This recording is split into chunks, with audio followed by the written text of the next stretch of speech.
الرحیم الحمد للہ رب العالمین والصلاة والسلام علی سید الانبیاء والمرسلین اما بعد اعوذ باللہ من الشیطان الرجیم بسم اللہ الرحمن الرحیم کل نفس ذائقۃ الموت۔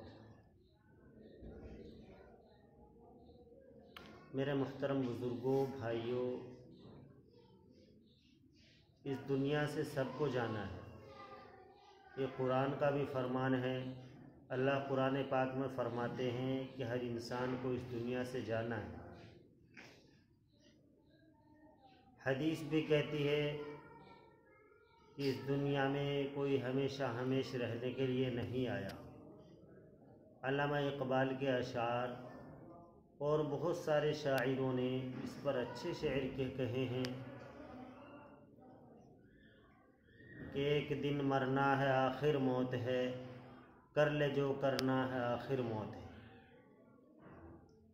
میرے بھائیوں، اس لیے ہم سب کو چاہیے کہ دنیا میں اچھے کام کریں، برائیوں سے بچے، قرآن پاک کی تلاوت کرے، نمازوں کی پابندی کرے اور دنیا میں اس طریقے سے زندگی گزارے جیسے اللہ کے رسول صلی اللہ علیہ وسلم نے ایک حدیث پاک میں فرمایا، کن فی الدنیا کأنک غریب او عابر سبیل، کہ دنیا میں اجنبی یا مسافر کی طرح رہو۔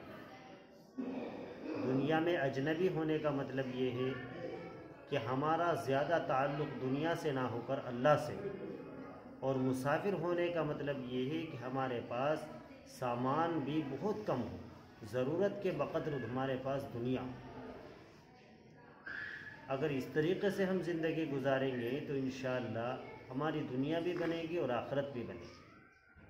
آج ہمارے درمیان جامعہ تراث الاسلام کراچی کے بانی اور محتمم، ماہنامہ الخلیل کے مدیر اور ہزاروں کتابوں کے مصنف حضرت مولانا ابن الحسن عباسی نہیں رہے۔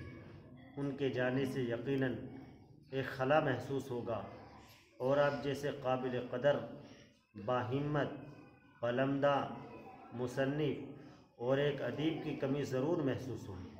ہم تعزیت کرتے ہیں ان کے اہل خانہ سے اور دعا کرتے ہیں کہ اللہ تبارک و تعالیٰ ان کو غریق رحمت فرمائے، جنت الفردوس میں داخلہ نصیب فرمائے اور قبر میں کروٹ کروٹ سکون نصیب فرمائے۔